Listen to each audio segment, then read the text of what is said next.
हर साल सावन में करोड़ों लोग अपने पीठ पर कांवड़ उठाकर सैकड़ों किलोमीटर की यात्रा पर निकल पड़ते हैं। कुछ नंगे पांव चलते हैं, कुछ उपवास करते हैं और एक ही संकल्प, बोल बम। लेकिन क्या आपने कभी सोचा है आखिर गंगा जल ही क्यों चढ़ाया जाता है भगवान शिव को? क्या है इस जल की रहस्यमयी शक्ति और विज्ञान क्या कहता है इस पर? आज हम जानेंगे कांवड़ यात्रा के पीछे छुपा विज्ञान, इतिहास और वो दिव्यता जो हर भक्त को जोड़ती है भोलेनाथ से। और बात करते हैं कांवड़ यात्रा के इतिहास के बारे में। कहानी शुरू होती है समुद्र मंथन से।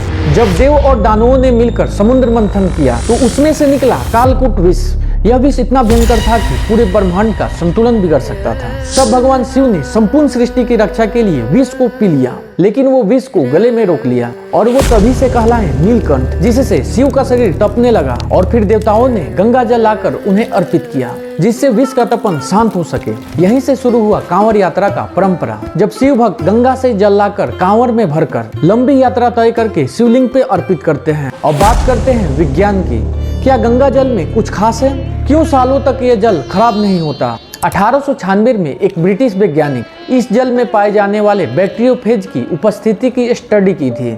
उन्होंने पाया कि गंगा जल में यह खास प्रकार के वायरस जो गंगा जल में पाए जाने वाले हानिकारक बैक्टीरिया को मार देते हैं। National environmental engineering research institute की एक रिपोर्ट के मुताबिक गंगा जल की सेल्फ प्यूरिफाइंग एबिलिटी प्रमाणित है।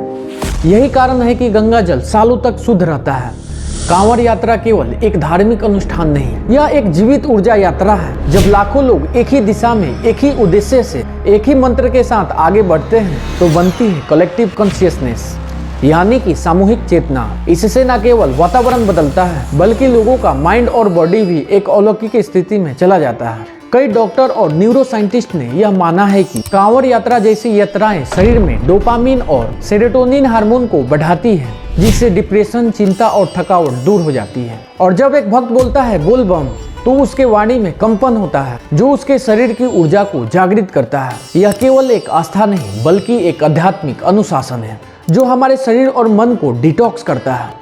और यही अनुशासन, यही समर्पण उन्हें भगवान शिव से जोड़ता है। सावन में जैसे हवा में भी एक अलौकिकता होती है। हिंदू मान्यता के अनुसार सावन का महीना शिव को प्रिय होता है। यह काल है साधना, भक्ति और ब्रह्मांडीय ऊर्जा के मिलन का। गंगा जो शिव के जटाओं से निकलती है उन्हीं को अर्पित करना ब्रह्मांडीय चक्र को पुनः जागृत करता है। जहाँ जल वापस शिव को सौंपा जाता है, उस मूल स्रोत को जिससे सब कुछ निकलता है। तो अगली बार जब आप किसी कांवड़िए को देखें या खुद गंगा जल लेकर चलें तो याद रखिए यह केवल एक परंपरा नहीं, यह है विज्ञान, ऊर्जा और आस्था का मिलन।